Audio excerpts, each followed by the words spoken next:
And I will also share my screen, just a couple of slides, and then I'll pass it over to Adam. So sorry, many windows at the same time, so we should be able to do that.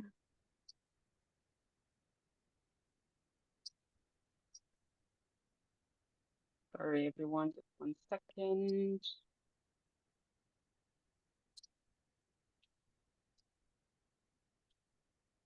Right. Okay, can you all see my screen?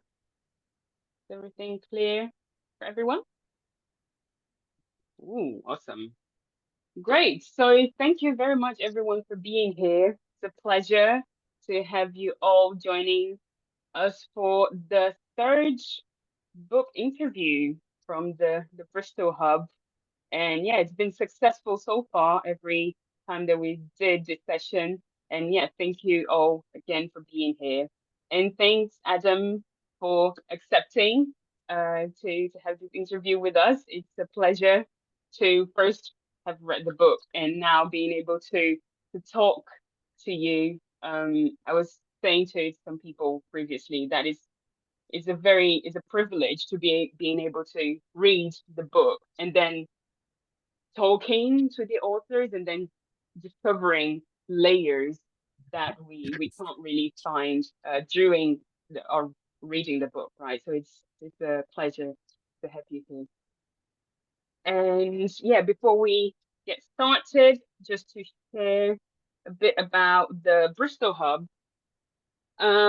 We are, this is the core team, the people who structure this hub and make it happen, make these events happening. So I am Yasmin, your host today. And we have Carl, who is helping us today with the chat and other functions in the Zoom. So thank you very much, Carl, for being here and supporting supporting this event. Then in the team, we have also James, Hannah, and Ned, who are very important part of this hub. So thank you for this great team together. Yeah, we put these events together and much more. So yeah, we are one of the many location hubs that are in the SI, the Systems Innovation Network. And I really recommend you to check out all these other hubs um, that out there. We have also thematic hubs, so spaces to talk and do systems innovation in location and in thematic areas. So yeah, please check the Systems Innovation Network website for more of this information because there's a lot to discover. And yeah, so just jumping into the event, just a quick introduction from about our speaker today, Adam Kahane. Adam is the Director of Reos Partner, an internationally renowned facilitator of complex and conflictual multi-stakeholder processes, and a best-selling author of 6 books on this work. He has worked in more than 50 countries in every part of the world with executives and politicians, generals, civil servants, community activists, you name it. He's been there. He's a member of the Order of Canada, and in 2022, he was named a Schwab Foundation Social Innovation Thought Leader of the Year at the World Economic Forum in Davos. Thank you very much, Adam, for being here again. And yeah, today we're talking about his book, The Everyday Habits for Transforming Systems. I had a pleasure to read, and yeah, very good read this book. So really recommend if you haven't got the book, please do. So just a general agenda for us today. Yeah, this introduction that is now taking 5 minutes. We're gonna pass it over to Adam for a quick presentation of the book. Then I'm gonna make some questions here for other 20 minutes, and then I'll open up the floor for everyone in the room to address their own comments and questions. So make sure to use the chat, but we're also going to give the space for you to unmute yourselves and talk during that time. And then final last minutes for a wrap up and next steps on the Bristol Hub. Right? And now, really last thing that I want to say is that this event is being recorded and is going to be available in the Systems Innovation Bristol Hub YouTube channel that I will share the link with you afterwards. Our chat function is going to be available throughout the session, so make sure you use it well. And please mute yourselves if you're not speaking, just for the good audio experience of the session, but please don't hesitate to put your hands up and unmute yourselves to address any comments and questions. So now I will stop right there and over to Adam. Thank you. Thank you, Yasmin and Carl.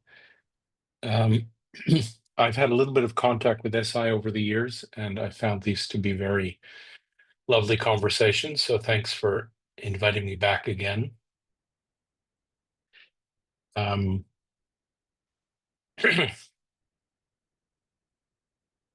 just trying to think about the right way to start. Yeah, so I'm looking forward to the conversation.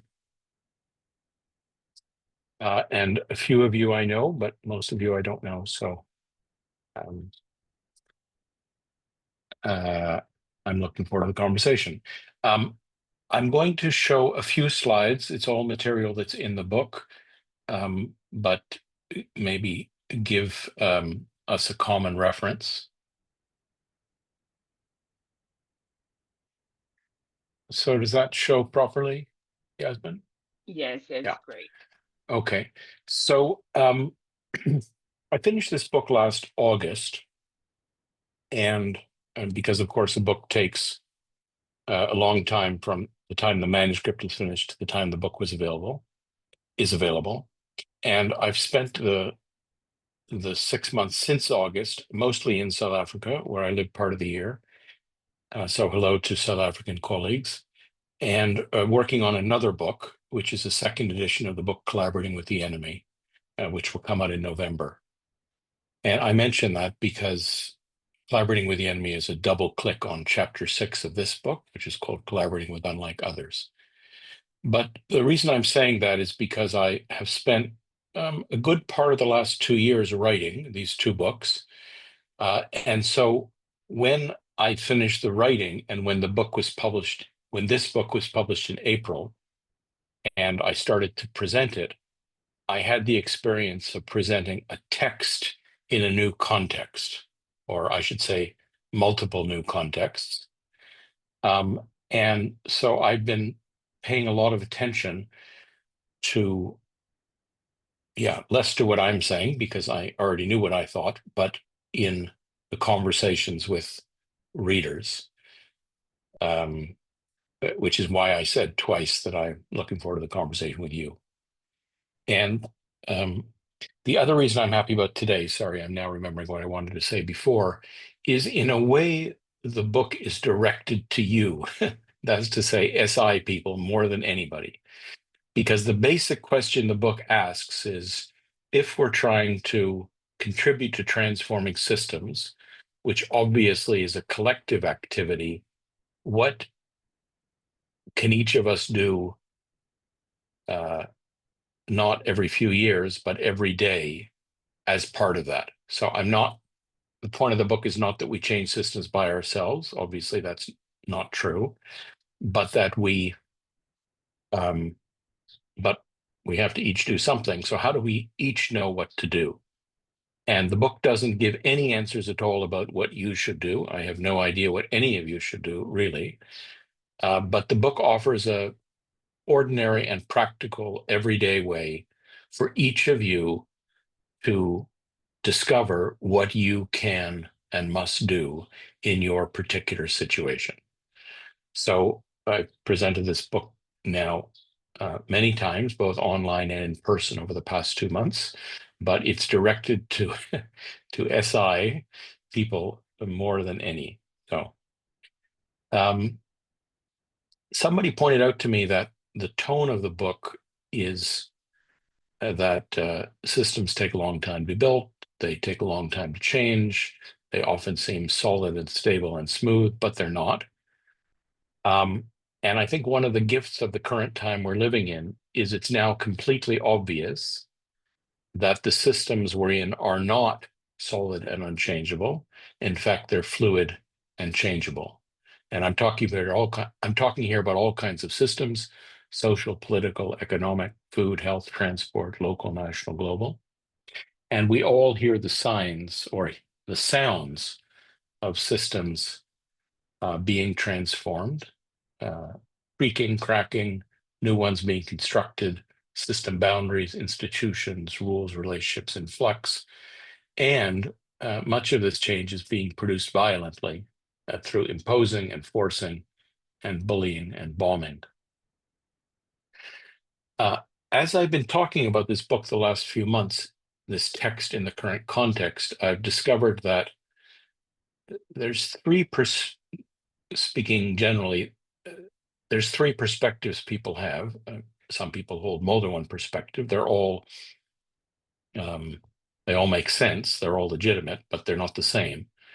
One perspective I hear is people feeling terrified by all these new things that are happening and fearful for their lives and the lives of their loved ones. A second perspective I hear is people being outraged that other people think this is new. Don't they realize that we've been subjected to these kinds of violent transformations for decades, if not centuries? And thirdly, overlapping with the other two, is some people feel energized that things are changing and they may be difficult, but there's an opportunity to do things that there wasn't an opportunity to do previously. And everybody I meet in all of these in-person presentations, and I've presented in South Africa and throughout Europe and the last few weeks throughout Canada, everybody is asking himself the same question, which is, what can I do? And in particular, what can I do to contribute to transforming systems non-violently? And that's the question the book asks, and that I'm going to cover in this presentation.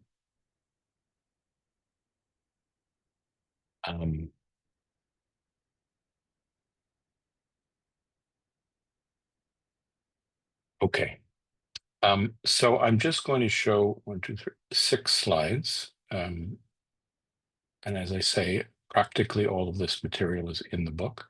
I want to give just one example. So, I'm giving it as a well-known example, what happened in South Africa between 1984, between the 80s and the 90s. It's an example of a system having been transformed from apartheid to democracy, incompletely, imperfectly.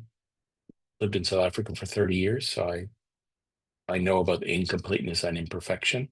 But I use this example because it's important. It's the last liberation of a big country from racist colonialism. It's well known. It was mostly peaceful. It's how I got started in doing the work I've been doing for 30 years. And by coincidence, it's how I got started on writing this book.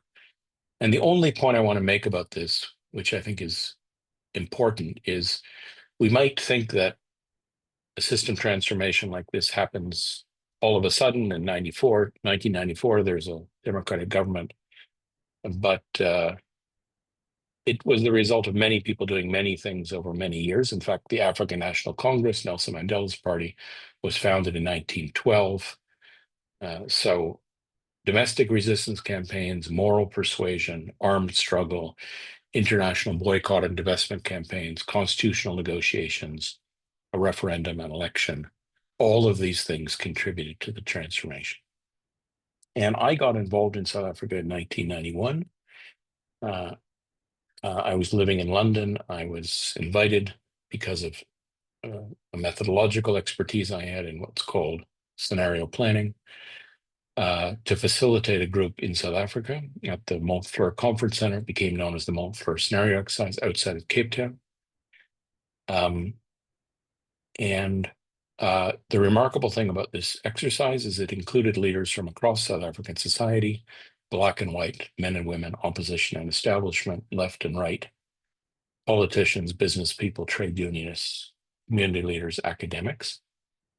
And the main thing that stays with me from that experience, other than the remarkable working with such a remarkable group of leaders, is that people came not because they were certain that this was going to make a difference, but because they realized that things were changing. They had an opportunity to shape the way they changed, and they didn't want to miss it, even though they didn't know for sure whether it would work. And that's how I discovered my vocation as a facilitator. I ended up quitting my job in London, emigrating to South Africa, marrying the project organizer, starting to do this work. The usual story. One of the people in this workshop was a man, I guess the South Africans on the call know his name, other people won't, a man named Trevor Manuel, who at the time was the head of the economics department of the African National Congress, the ANC. He'd been a very important activist in the country. He'd been in prison. He'd been prominent leader of the United Democratic Front. Now the ANC had been unbanned when Mandela was released from prison in 1990. And this process was right in the middle of the transformation, which almost nobody imagined could be successful or peaceful, and it was, mostly. And Trevor went on to join the government when Mandela was elected. He became the Minister of Finance, position he served in for 13 years, very important position in a parliamentary system like South Africa. He was the longest serving finance minister in the world, started up the National Planning Commission, became a business person. So he knows a lot about system transformation, not from the outside like me as a facilitator or a consultant, as a foreigner, but upfront, day in, day out.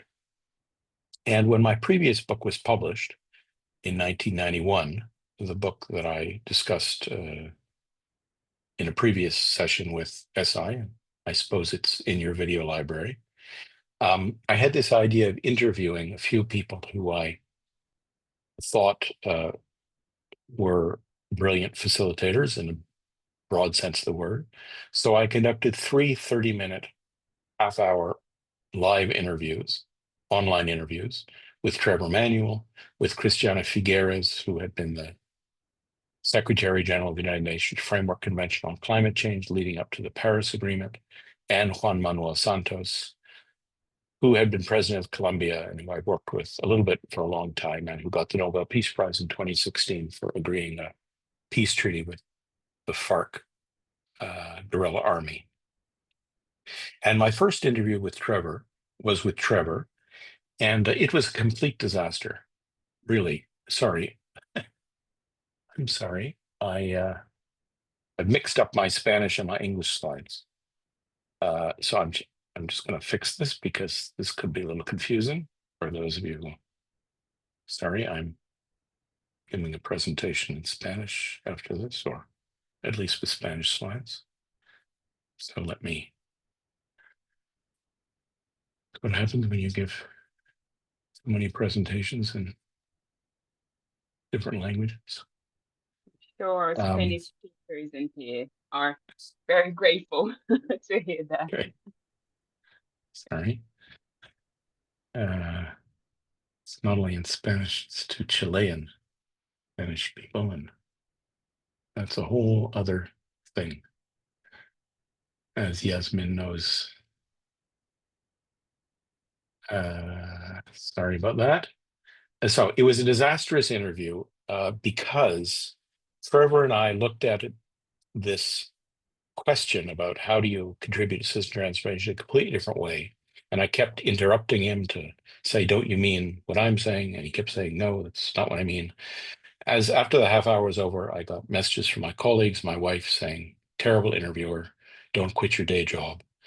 It was all very embarrassing, but also confusing. I didn't understand what it was that I was missing. What was it that was so obvious to Trevor that wasn't obvious to me?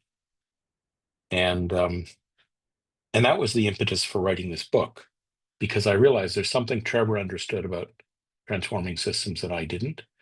And I wanted to try to understand that. And I thought maybe other people would also want to understand it. So this was the impetus for writing this book. And this is the key paragraph in the interview. If I go back at it, in the morning we would be with a group of business leaders in affluent area, and in the afternoon at a university campus with some radical students, and in the evening at a poor community. Then at night we'd work with groupings in the ANC. So this focus on this day in, day out process of engagement, and I'll come back to how I came to understand that. Anyhow, I interviewed him, Cristiana Figueres, Juan Manuel Santos, other people who you'll see in the book, and also worked with about 300 other people in this book creating club. At least one of you, TY, maybe others, sorry if I didn't catch who was here, were members of that. And unlike my other books, this is a book that was not written primarily from my own experience, but Sorry, Adam, you're not sharing your screen at the moment. If you I'm are. sorry. I'm very sorry. Yes, it threw me off to sorry. Luckily, you didn't miss anything. Sorry. This is the slide I wanted to show. Thank you for letting me know. You see it now, right? Okay, sorry about that. Anyhow, and the habit, so the challenge of writing the book was what can you say about a small number of habits which is fresh and true and useful, not a straightforward task. I'm happy with what we came up with, not because we invented something, but because we have discovered and articulated something that at least some of which will be familiar to those of you who do this work every day. So I'm going to just summarize it in the content in 3 slides, and then we can go. So this is the core of the book. The book is very simple: introduction, 7 chapters, conclusion. This is what we came. Each chapter is based on an interview with one person, and act responsibly, not just doing what's expected of us or whatever we like, based on interview with a First Nations medical doctor in Canada, and based on this idea, as Bill Torbert said to me years ago, it's the key point about the expression. This expression, if you're not part of the solution, you're part of the problem, isn't the key point. The key point is if you're not part of the problem, you can't be part of the solution. If you can't see how what you're doing or not doing is contributing to the way things being as they are, you won't be able to do anything about it except from the outside by force. This is a very hard lesson for facilitators and consultants to learn. Relating in 3 dimensions, it's a complicated chapter. It's the one based on the interview with Cristiana Figueres, and it just makes the point, which is that we can think of others as actors, parts of larger wholes. We can think of others as wholes in themselves, parties, and we can think of others as wholes in relation to one another, relatives. And most people tend to focus on 1 or 2 of these ways of relating with others, but all 3 are necessary to be able to affect system transformation peacefully. Looking for what's unseen, not just seeing what we always see. That almost always requires talking to people in different positions with different perspectives. Working with cracks. We might think that a system is solid and stable and smooth, but if we get up close to it, it's always moving, always cracking, with things breaking through and breaking down. And the key is to, unless you want to dynamite the system, we're seeing a lot of dynamiting of systems these days, but if you want to contribute to systems transformation peacefully, then you need to work with the cracks. And the best analogy of this is a rock climber doesn't climb a rock, they climb the cracks in a rock. It's the cracks that now allow them to move forward, where they put their toes and their fingers. Experimenting a way forward, this idea of trying stuff out, not just doing what's familiar or safe, collaborating with unlike others, not just people we like or who are like us. This has really been the core of my work and Reos Partners' work for the past 35 years. What does it mean to collaborate with people who are different, across difference, people we might not agree with or like or trust? And that's what I referred to when I said that my the book I've just finished, which is coming out in November, Collaborating with the Enemy, How to Work with People You Don't Agree With or Like or Trust, is a double click on chapter 6. And chapter 7, which many people find helpful and reassuring, is that system transformation is almost always a long job. So don't think we can sprint through it, or just that we can keep going until we burn out. Not healthy. So I'll just show 2 more slides. The underlying idea of the book is, most of the book is about the 7 habits, but what I realized in presenting the book is that there's an underlying habit or approach or stance, or you could even say way of being, which I call radical engagement, using these dictionary definitions, taking part in, entering into conflict with, and radical, not meaning extreme, but going to the roots. And the shift in radical engagement is away from dealing with the situation and with other people, distractedly resigned, knowing it all, hierarchically at arm's length, with arms crossed, superficially and patiently, saying you take it or leave it, towards engaging alertly with hope and curiosity, horizontally leaning forward, hands-on, digging deep, persisting, and above all, reciprocally and relationally. And this is what Trevor Manuel was trying to tell me that I didn't understand. He was referring to a particular way of engaging day in, day out. Okay. And then the last slide, the drawings in my book, including this one, are by my eldest granddaughter, Siobhan Wilkinson. And this is the title of the conclusion, Begin Anywhere. And what I notice, especially in the current context, is many people are feeling overwhelmed and frightened, even paralyzed. And many people are in a difficult situation, even life-threatening situation. But if we assume that in order to move forward, we have to agree on the solution, the problem, the plan, values, then we make a difficult situation impossible. And what I realized, the most important message of the book is that if we're going to make it less impossible, more possible, we don't have to know everything before we start. We don't all have to work on everything. We don't all have to work on one thing. We don't have to agree with other people on the solution, the plan, values. We don't have to wait for other people to do what we want them to do. We can begin anywhere, and every step at every scale by every one of us can make a valuable contribution. And so just to finish, I'm from Montreal, and the rule about giving a webinar or a speech, if you're from Montreal, is you have to quote Leonard Cohen at least once, if not several times. And of course, he has a song about this, or the refrain of his song Anthem, that you may have heard. That was in the back of my mind when I started to work on this. He says, there's a crack in everything, that's how the light gets in. But in presenting the book, I realized that the 2 sentences before may be even more important. He says, ring the bells that still can ring. Forget your perfect offering. There's a crack in everything. That's how the light gets in.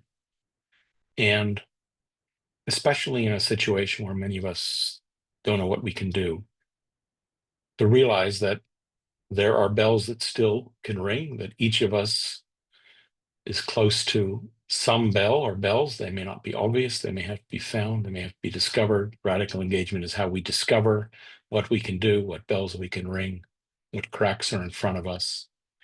But the requirement for that is to forget your perfect offering, forget the idea that the group has to be perfect, or the time has to be perfect, or you have to be perfect. It's not going to work. Beginning anywhere requires forgetting your perfect offering. So that's the summary. I really look forward to the conversation. Great. Thank you very much, Adam. Yeah, as I was reading the book, I had to read and come back and read again, because I could really just feel the challenge, right? It's very difficult to it's easy to just say you aren't part of doing this and that, but it's very difficult to see yourself as an everyday habit of doing something, right?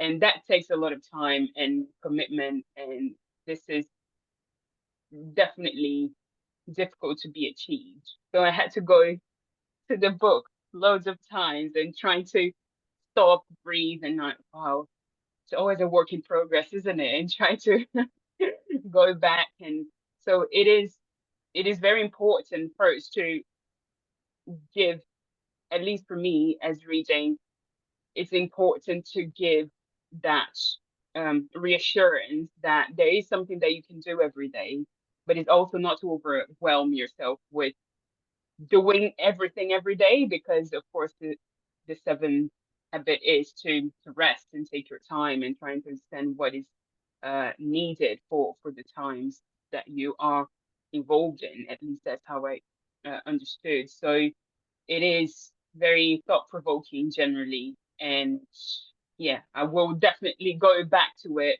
more time.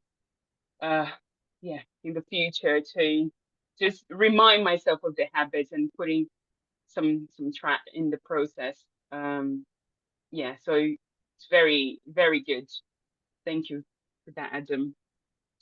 And yeah, I think my first question is, well, as you mentioned, Ryan, I think a lot of people would agree is that it's challenging in doing this every day. Some days you have more energy, and some days you have less energy. Some days you are with more people, other days you are with less people, and this dynamic is very challenging generally. And there is a part of the book that you you say that you struggle with some of these still to this day, and it would be at least interesting to hear from your perspective. Why do you think these some of these are more challenging for you than others, and what are some ways to overcome some of the barriers that can arise during the process? Thanks, Yasmin, and thanks also for your careful reading. Um, One of the reasons I like to talk about this in groups is I think different people find different ones of these easy or difficult, and so we can help each other also. It might be something that I find difficult or confusing, you are good at for whatever reason, and vice versa. So helping each other is important. There are also 7 aspects of the same underlying idea, which is this idea of radical engagement. Um, and I didn't intend to write a philosophical or theological text, but I think this idea of radical engagement goes about as deep as you want to go. What does it mean to be with rather than apart from? Sorry, I'm going to keep referring to collaborating with the enemy because that's where my head's been the past 8 months. But I introduced a new word in collaborating with the enemy in the new edition, and a book, and a word that's not in this book, which is the word abiding, abiding. It's a helpful word in part because it's not used very often, so it doesn't have a lot of connotations. I've written a lot about power, love, and justice, and one of the difficulties writing about power, love, and justice, everybody has a different idea about what the word means. But this idea of abiding, being with rather than apart from, remain or dwell. Uh, so, so there is that, I think, underlying idea, and it's the opposite of I know everything. If you would just listen to me and do what I say, then everything would be fine. It's the opposite of that. So it is, in a certain basic sense, a humble stance, or at least a stance that recognizes there's other human beings here who have their own perspectives and positions and powers, and almost everything requires working with others. So sorry, that's to answer your question more directly. So I said that just to explain why it's not like you read a list, you practice for a week, and then you've got it. It's not I wouldn't say it's a technical skill, it's a way of being. And I'm 64, and I feel I'm just getting warmed up. So that said, some of them are more familiar to me. Collaborating with unlike others, collaborating across difference, collaborating with the enemy is something I've worked on professionally for decades. I've written about it. I've rewritten about it. I understand it. I think I understand it pretty well. I find it difficult, but I really understand it well. And even in my difficulty, I can go back and say, "Oh, okay, that's what I said on page 47, and I better really try to do that." Similarly, looking for what's unseen, or more specifically, looking for what I'm not seeing, is something I have a lot of practice at. It's always difficult to see what you're not seeing, but the way to do it is pretty straightforward. You talk to somebody who's seeing something different or is in a different position and has a different perspective, and you say, "What do you see here?" And or you don't have to ask them, they tell you, "How come you're not seeing X?" And I get that all the time. And you know, I'm I'm always a little, agitated or even upset or angry at that situation, but I get it. It's happened to me hundreds of times. I know, okay, good, pause. What am I missing here? What do I need to do next? Um, I found the number one, acting responsibly, to be really challenging. It's not an unusual idea. I don't tend to think a lot about moral or ethical issues. I, I consider I'm in many ways a practical or pragmatic person. And acting responsibly is essentially a moral question, and it's not a straightforward moral question. I have no idea what is acting responsible for you, Yasmin. I barely know what it means for me. I have different roles in different systems. Is it acting responsibly as a husband or a father or a writer or a business consultant or as a Canadian or as a Jew?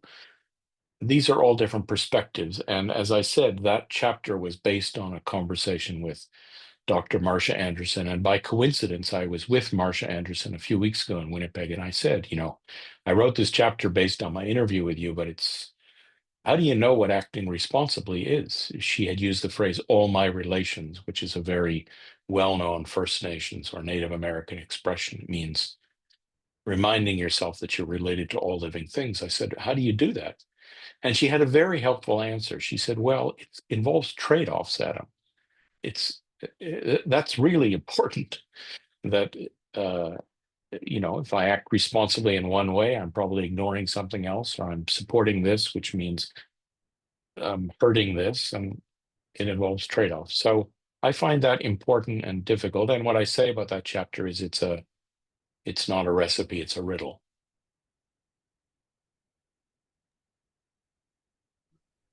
Very good. Yeah, it seemed to me, at least in my perspective, the chapter 2 is as challenging as the chapter what habit 1, because it seems to be multiple at once, and doing and having a lot of flexibility to deal with different scales, or even different roles at the same time. So it's like a multiplicity of possibilities in sometimes an encounter with one person. And I think juggling this multiplicity of worlds that you have, within one person, it can be tricky. And yeah, dealing with our own as well, right? So yeah, it seems like the different ways of acknowledging that there are multiple in single occasions, there are multiplicities in single occasions, and being able to identify the best way to deal with the scenario in that specific moment and not another moment. It is it takes, I think it takes a lot of Yeah, wisdom and responsibility. yeah. So many people have told me habit two, which is relating three dimensions. Just checking that I'm not getting my relating in three dimensions is the most complicated chapter in the book. It's dealing with something which is complicated, and I've tried many times to write about it. In other books, I've described it as love, power, and justice. I've taken yet another, I think, more successful run at it in the second edition of Collaborating with the Enemy. But I think for those of us who say we're interested in systems transformation and doing systems work and trying to do it peacefully rather than violently, it's a complicated idea, but I think it's a crucial idea, which is why I've tried over and over to articulate it. And I went back to the beginning, or at least the beginning of my work in systems thinking, which is Donella Meadows, who wrote a very good book. I think it's called Thinking in Systems. And she defines system as an assembly of parts that related in a particular structure that produces a characteristic set of behaviors, sometimes called its function or purpose. So that's a good definition. And the three dimensions of relating correspond to the three parts of that sentence. And so I'll just try to give a very quick explanation because I know this is not straightforward. So you and me, Yasmin, we're both actors in this the whole of this webinar. And we're trying to produce a learning experience and a good video for SI. And so that's one way for me to look at you as a fellow actor, a fellow part of this whole, in this case, the whole of this webinar experience. Of course, we're part of other wholes. I'm part of a family and a company, and you're part of the Bristol Hub and other things I don't know about. So that's perspective one. Perspective two is we're parties in ourselves. You, Yasmin, have objectives, needs, ambitions, identity that I actually hardly know anything about. We spoke once before. But if we're going to collaborate, I need to understand that you're not just part of a larger whole, you're a whole in yourself. And as I often point out, when Christiana Figueres talked to me about COP, COP stands for Conference of the Parties. It's not just a collection of people all trying to figure out how to reduce climate or avoid catastrophic climate change. It's a negotiation among parties, signatories to a UN convention. And quite aside from the festival that is COP of all kinds of people and all kinds of meetings, the real game of COP, or the big game of COP, is the negotiations among the parties who have different interests and positions, etc. And she's very eloquent about that. And the third way we're relating, Yasmin, which is not very visible to me, is you and I are related. We're fellow human beings. And, even now, you're nodding and I feel, okay, we're understanding each other to some extent. We have some connection that's different from us as actors and us as parties. We're in some distant sense relatives. And part of how I'm talking to you right now, as I look at you on the screen, is as a fellow human being. And the point of this very difficult to understand habit two is that all three are true and all three are necessary. And most people focus on only one or two, and that's not adequate.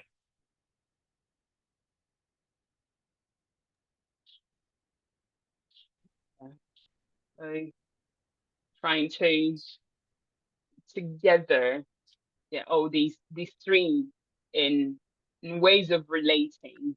It is something that I was really thinking about a lot, and mindset. It's almost like a mindset shift when you are genuinely curious about the other person and you don't come just prepared to respond, right? You are Yeah. here present, and something that it can be quite challenging in a context where we need to be right, or in a context where we need to know everything, and we need to have the right answers, right? And how we learn that. And this is even something that you mentioned, I think, in previous interviews about your previous book, Collaborating with the Enemy, that it's very important to first connect with the other genuinely and trying to understand where the person is coming from. And it seems to me like the first habit and all the other habits all together in this book, it's an invitation to learn genuinely about ourselves and then acting more responsibly in the world. So it seems like the two, there's a bridge there that Yeah. makes a lot of sense to me. And so a follow-up question is, why do you think that it's so difficult to listen to the other and so difficult to be vulnerable um to sometimes say I don't know, I have no idea, and yeah, go from there, from the unknown of Yeah. clear of expectations in a way. Yeah. So thank you. And I'm really grateful to you for having read the book so carefully. It's a pleasure to talk to you about it. So just to go back a little bit, because you mentioned something, sorry, in your previous question that I think is important, but probably isn't clear to people, which is we're always dealing with multiple holes. That's what makes it complicated. I'm not dealing just with Yasmin and this webinar. There's Yasmin and the hub, and what do they want, and what's Diana's story, and what's Bruce's story, and what holes are they part of, and I have holes I'm part of, and and so it's not just optimizing one hole. And as I've said in other contexts, when people say let's focus on the whole, that is a nonsensical and manipulative request. It's saying focus on the whole that matters to me. Uh, could we all turn on our cameras because I want to have a good webinar experience? Well, some people have other things going on in their lives that whatever that make that a not a acceptable or reasonable request. Just to take um, and what you say about curiosity is crucial. That's the key of radical engagement, or a key: humility and curiosity. But again, just to repeat the three dimensions, I can be curious about you and your role, your role as an actor in this whole that we're both part of. I can be curious about you as a whole and yourself, and what's your story and what are you trying to do. And I can be curious about you as a fellow human being. But I think you raise an important question, which is, or I was trained to be an expert. As all of my training uh, at university and in my first jobs was to calculate and articulate the right answer. And I go further than that, and I say the theory of change I was implicitly taught is smart people calculate the right answer, they convince the authorities to accept it, and then the authorities implement it. And that's not impossible, but that's not how most things work. Or let's say it's a limited model, as many, many people have pointed out, including this old article about wicked problems versus tame problems, which is, I think, from 1974.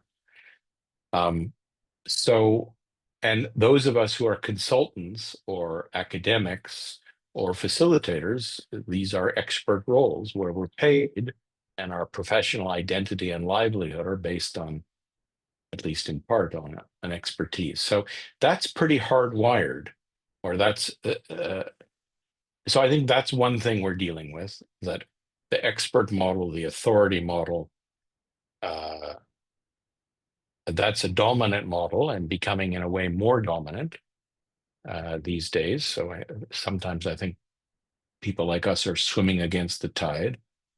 But the other reason it's difficult is because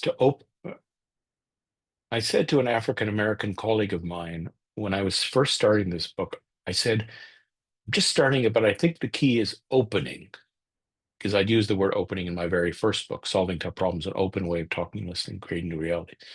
I said, I think the key is opening. And he said, Adam, don't tell me to open. That's a dangerous thing for me to do. So it is, well, for different people in different ways, but you know, I'm a whole in myself. I have an identity and a bodily integrity. I open myself up imprudently. I I may suffer a little bit of harm, or I may be killed. Um, and so I don't think that. So why is it difficult to be vulnerable? Because it's dangerous to be vulnerable in certain circumstances. And it's yet another example of focusing on the larger whole and ignoring the whole of each person. It's why Martin Luther King said, "Power without love is reckless and abusive, and love without power is sentimental and anemic." And that was how I got started on this whole love, power, justice investigation. So, and I think in the systems world, now, if I can be critical about our community, as I think I'm part of it, the focus is primarily on perspective one, how people and institutions are parts of larger wholes. That's the emphasis of systems thinking, and I assume of SI. And it's true, but it's only 1/3 of the truth. And if you just focus on that, you'll be sentimental and anemic at best, and at worst, cynically reproducing of the status quo or inviting people to be killed.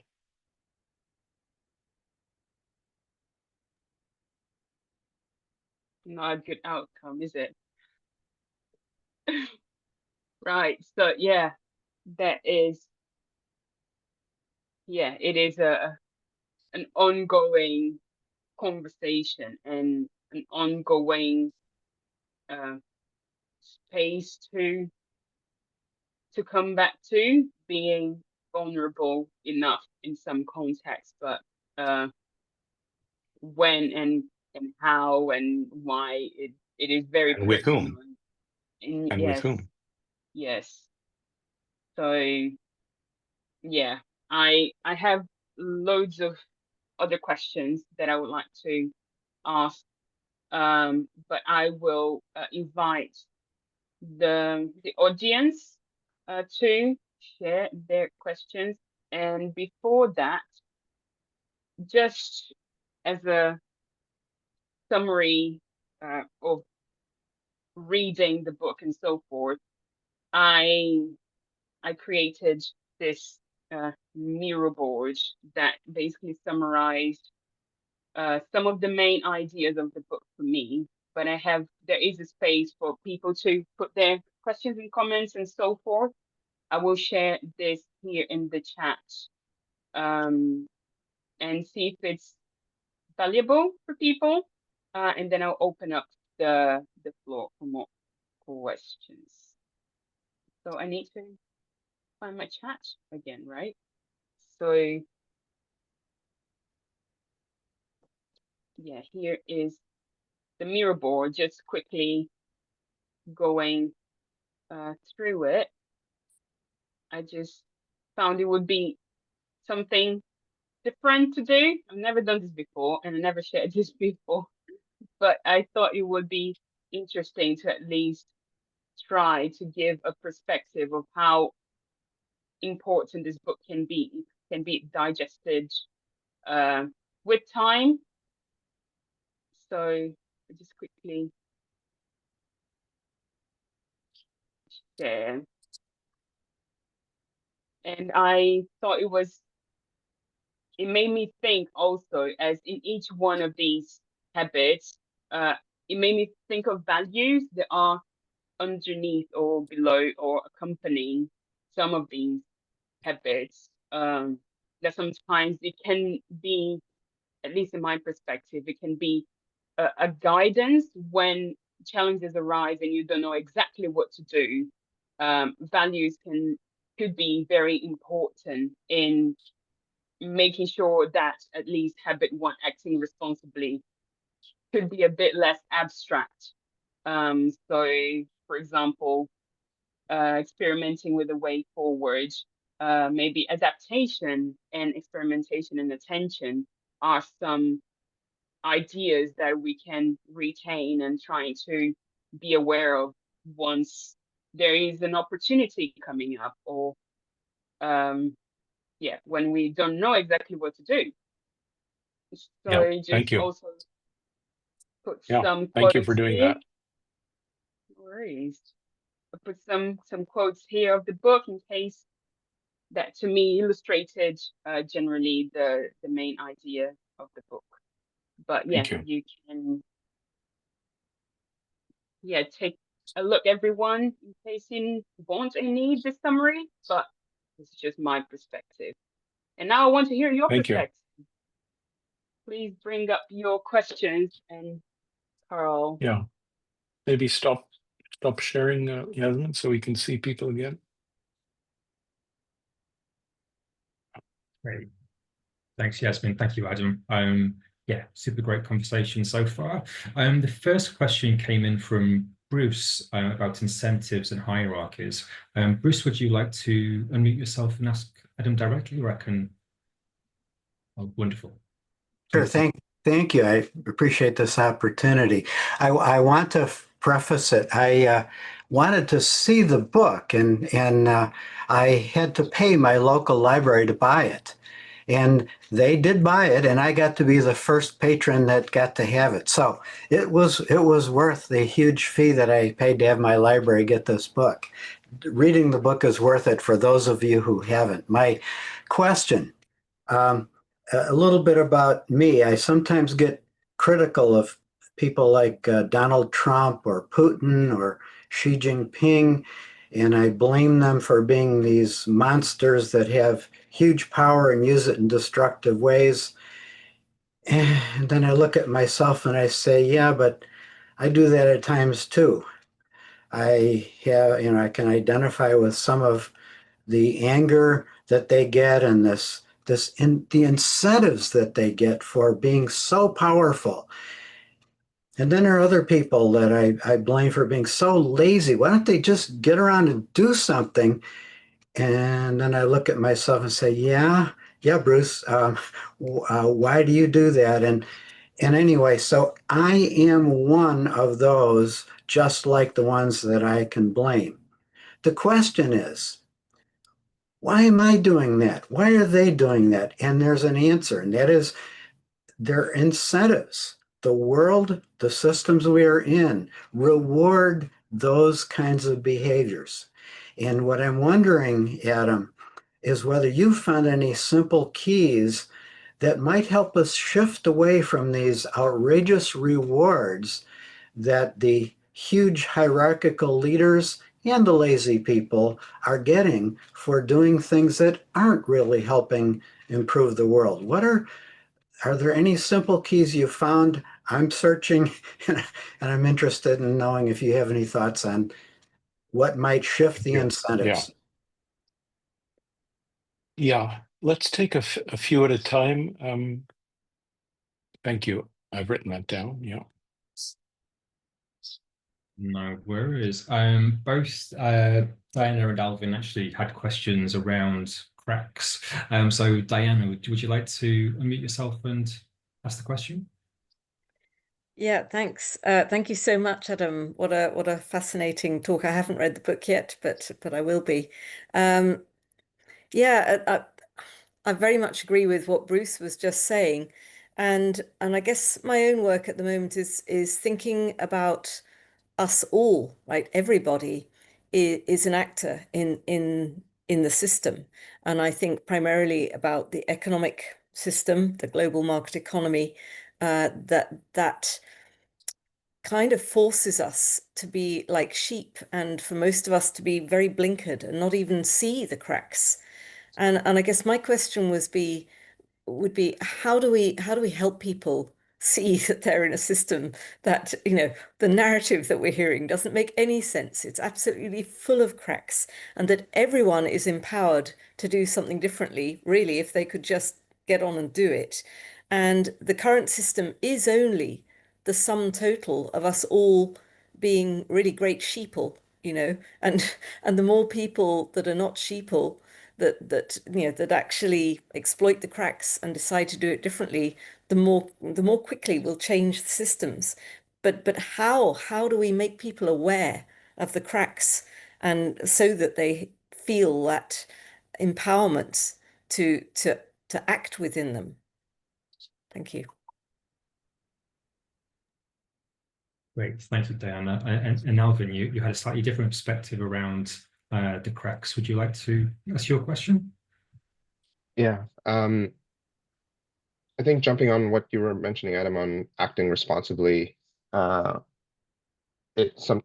question was around what's something to consider when deciding whether a crack is something to act on or whether it's actually noise. I think we had a question in Montreal about separating signal from noise, especially when that crack opportunity feels like it's only limited for a small amount of time. And so we may be tempted to react versus being more strategic and coordinated. Right.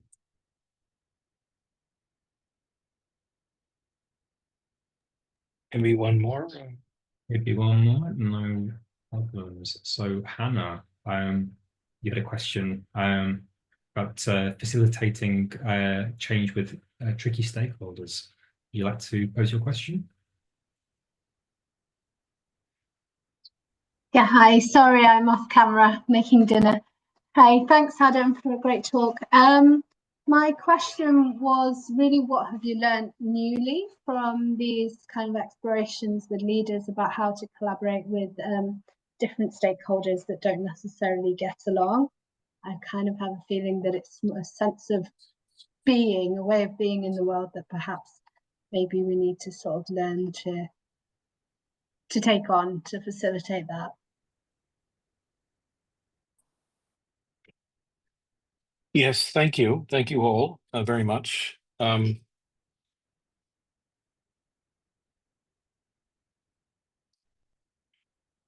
let me let me just try to say what I think I can about these.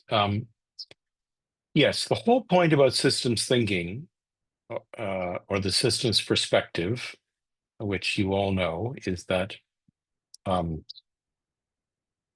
systems provide constraints and affordances.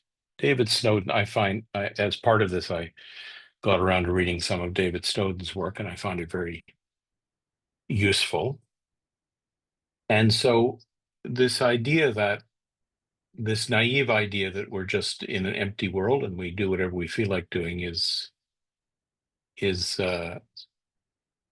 that's not how things are. We're part of systems that provide constraints and affordances. The best example I gave a talk in Montreal, my hometown, a few days ago, where I last saw Alvin. And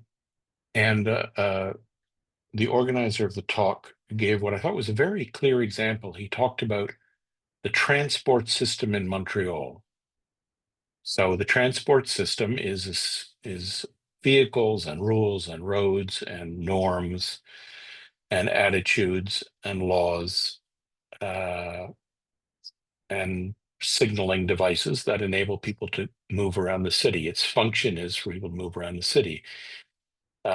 Its characteristic behavior, it used to be that its characteristic behavior was that the best way to get that it was easiest to get around the city by car. And when I was in high school, surprisingly enough, this person who was interviewing me knew the same person. It was a guy named Bicycle Bob Silverman, who wanted bicycles in Montreal. And I remember, because I was 17 or 18 at the time, thinking this man was really crazy. Like, how could that be possible?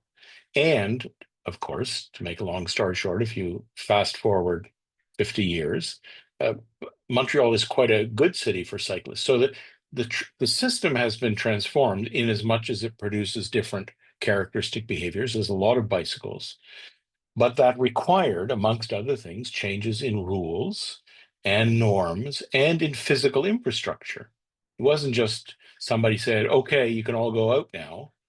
No, we have bicycle lanes, we have posts. I assume we have fines that weren't there before. I don't know. You certainly have a norm that.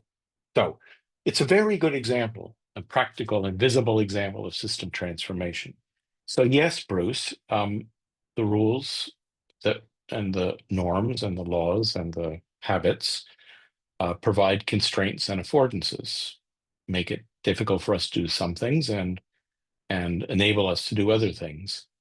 And system transformation, this is Donella Meadows' key point. You can't change the system by changing just one element, one person. Bicycle Bob by himself, jumping up and down. He really did used to jump up and down, literally.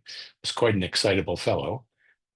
Wasn't enough, but he, with many others and with, I guess, changes in the bylaws, I don't know exactly how it worked, and changes in the infrastructure managed to change the behavior of the system.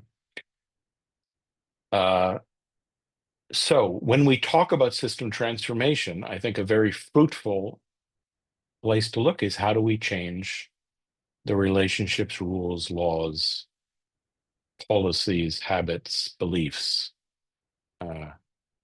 That's what's involved in system transformation. Diana, I liked your question, but it's also a difficult question. And sorry to pick on your wording, but there's a particular wording that people use a lot, and so I always hear it. And so you said at the end of your question, how can you make people? And another expression that's used in about 100% of the talks I give is, how can we get people to? These are very frequently used expressions in English, and I'm sure I use them myself. Certainly when facilitators meet in the bar, they talk about how can we get people to do this or that. But I think it's a fundamentally problematic expression. And the point I emphasized in my previous book, Facilitating Breakthrough, and I tell a story about an encounter in Colombia where I realized that this is not a helpful mental model, that at best we can remove the obstacles to people doing what they want to do. We can almost never get people do anything or make people do anything. So so as a facilitator, I've shifted my attention to removing obstacles. And I think another part of this is modeling curiosity and openness and willingness to explore cracks. I was on another call about this book earlier today, and there was a guy on the call who I've known for, I don't know, 40 years. He's a very prominent Scandinavian sustainability activist. He has been forever. He's written about it. He must have spoken at 1,000 conferences. And I was very surprised and pleased by what he said. He said, "We have failed." We being first person plural. And I thought, well, I agree with you. We have failed, or that community has failed so far. And to recognize, okay, we failed, maybe we're doing something wrong. And maybe we need to, just giving the same speech at conferences you've been giving for 40 years and shouting louder or repeating it stronger. I was impressed that he said that. I thought it was promising that he said that. And I don't know what he should do. I don't know what we should do, but that modeling, that curiosity and openness, where am I wrong? What am I not seeing? Why does this make sense to you? I don't understand it. I think this is important. Alvin, it's a difficult question. How do we decide? I don't think there's a rule for that, how to decide if a crack is worth acting on. Sorry, I've been so many of these talks in the past week, I can't remember which stories I've told to whom, but in one of these talks, somebody said to me, Adam, this thing about cracks, first of all, in your mountain climbing example, the crack is not visible from far away. You can only see it if you get up close. I thought that was a very nice extension of the metaphor. And somebody else said to me, listening to you talk about radical engagement, I think it's like Robert Capa, this famous Hungarian-American war photographer, really great photographer. And he's famous for having said, if your photograph isn't good, move closer. So I think there's no general answer except pay attention to the specifics of the situation. And it may be that the crack is only open for a minute. There's a very strange book, you might not have heard of it. It's from decades ago. It's a really weird book. It's called by a guy named Carlos Castaneda, and it's called The Sayings of Don Juan. And very bizarre mystical book, which is allegedly transcriptions of I think a Mexican shaman. But anyhow, there's a lovely expression in that book that Don Juan says, you have to be ready for the cubic centimeter of chance, that it may only open quickly. And if you read the interview with Philip Atiba Solomon, which is chapter 7 or habit 7, you'll see he works on police violence in the United States. He says, people only work on police violence when there's an incident, when something terrible happens. We have to be ready for that moment because that's the time that things can move. And Hannah, you asked about new learnings. When I said I rewrote 90% of the book, Collaborating with the Enemy, it's true. And I really tried to rethink it from first principles. And so there's 4 or 5 big changes in my thinking, but I'll mention just one of them, which I think's the most important. When I published Collaborating with the Enemy, my colleague, Zaid Hassan, whom some of you may know, he lives in Oxford, told me that he really thought it was a terrible title, Collaborating with the Enemy. He said it's crypto-Schmittist. So I had no idea what he meant, and so I ignored him. And when I got back to the book last year, I've kept the title, but I tried to understand what he meant. And he was referring to a man named Carl Schmitt, you may have heard of. He was a very famous German member of the Nazi Party, political theorist, lawyer, who wrote about politics as being about friends and enemies. That the friends are the people you will kill for, the enemies are the people you will kill, and the friends are the people you will die for. And Zaid's point is that this is a very problematic statement, that these are fixed categories of friends and enemy. It's really very dangerous perspective, but it's a very common perspective. I mean, I see it a lot in all kinds of settings, not just wars, but very ordinary situations. Those people are my enemies. I could never work with them. And the big change I've made in the book, or the big clarification, is to say that this category is that you may have enemies. I'm not saying you don't have enemies. Enemy is defined as somebody who's harming or injuring you. You may have enemies, but this use of the word enemy for so many different situations is problematic. And more problematic is the idea that we can decide in advance and universally who we must work with and who we must never work with. And so I argue in the book, Hannah, this is a big change or a big clarification, that rather than the situation being black and white, the people we can never collaborate with, the people we can only collaborate with, it would be better to look at things in shades of gray. And question is not, do we want to collaborate? The question is with whom, when, why, under what circumstances, all gray. And we may not want to collaborate with our friends because it's not important for what we're trying to do right now. We might need to collaborate with our true enemies. Juan Manuel Santos collaborated with the FARC, his enemies, because you make a peace treaty with your enemies, not with your friends. So anyhow, there's many other examples. So there's many other things in the book that have been changed, but that I was very happy with that clarification and finally realizing Zaid was right and I was wrong. Awesome. Do we have time for one last question? We have a few more questions in the chat, and Paula's popped her hand up as well. So, Paula, would you like to ask your question, or was there any follow-up that you had for Adam's comments? Yes, actually, thank you, Adam. It's nice to hear your voice again. I've followed him on a few different webinars of this sort around the same book, and it's a pleasure to be able to go deeper and deeper with every conversation.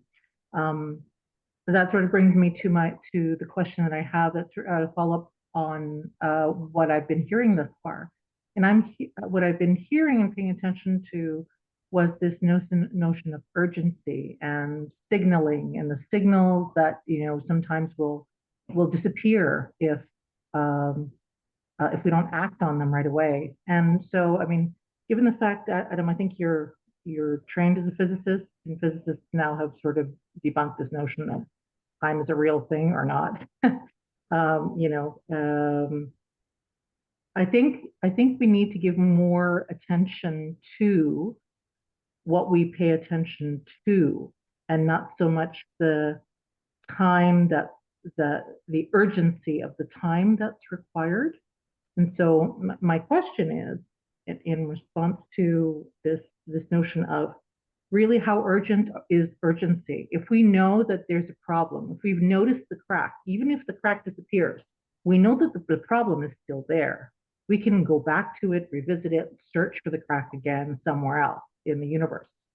And so when we work with unlike others, it's like searching for those cracks. It's trying to figure out how is it that we're able to attune in ways that are helpful to our common interests, but then, rushing to align solutions without really giving time to building trust. Sometimes it's problematic because people that are unlike us will have different worldviews. And so my question is, you solve that quandary about time. Time sometimes is take a long view. So I haven't solved the quandary, and just to be fair, I wasn't a very good physicist, which is why I gave up after my undergraduate. So what you're talking about was beyond my studies. In the interview with Christiana Figueres, which is chapter 2, she says, I am both impatient and patient. So it's a paradox. And I don't know, paradoxes don't have solutions. And she's saying, of course, that climate change, which is her primary interest, is urgent, and the longer we wait, the harder it gets, and things take time.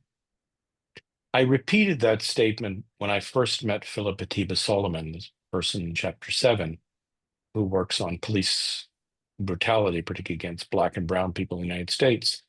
And I said, well, climate change is a really urgent issue. And he pulled me up very short and said, for the mothers of young Black men in the United States, it's also an urgent issue. It's whether my kid's going to get killed tonight. So don't tell me this is not urgent. So it's a paradox, or it's a paradox. We need to be impatient and patient. And especially when we're working with unlike others, as you said, we're searching for cracks. We're doing it not because we feel like working with unlike others or working across difference, but we think will allow us to advance further. And yet that takes time. I used to have a colleague, the late Bill O'Brien, who said it takes 9 months to make a baby, no matter how many people you put on the job. You can't make it go faster just by trying harder. And a lot of multi-stakeholder work is like that. So I don't have a solution. It's a genuine paradox or dilemma. Thank you for Both saying are true. that. I think sometimes we live in contexts of urgent times, and everything is a fire that needs to be put out. And I think that it's important to recognize when it really is a fire, and it will, harm many lives. And sometimes when we need to take the time, and it's important to take the time to build trust. Yeah, and that's why I talk about persevering and resting. Yeah. Yasmin, I know you want to close. I'll just say one last thing, which is I'm trying to get the word about the book out there, and I would really be grateful. I appreciate, it's a request, if you could share the news in your network and social media. That would be a big help at this juncture. Yeah, of course. And yes, get the physical book, everyone, because it's great to have the physical book, and tell your friends and families and pets and everyone. So yes, it's been a wonderful an hour and a half. Been so quickly now. Thank you very much, Adam, for all your insights and your constant thought-provoking comments and answers. And yeah, it's great to have the opportunity to talk to you beyond just reading a book. And yeah, thank you again, everyone, for being here and for your wonderful questions. Yeah, let's continue with the good energy, right? And close off this session. So Thank you. thank you very much. Just moving ahead, we have our next interview coming up with James Stotch, talking about his new book, 55 Minutes. And there you're going to have loads of tools, systems, tools, and he's going to bring his expertise on using some of these tools and context and so forth. So very exciting one coming up. So here's the QR code, but all of this is in the Systems Innovation website as always. And lastly, this is the Bristol Hub. Thank you very much for joining another great interview, another great book interview. And yeah, hope to see you next time. And without further ado, I'll say goodbye. Thank you again. And we see and connect with each other on the Systems Innovation Network. Right. Take care. Have a good evening, morning, or afternoon. Thanks, Yasmin. Really good. Thank you. Thank you. Bye. Thank you. Bye. Bye. Bye.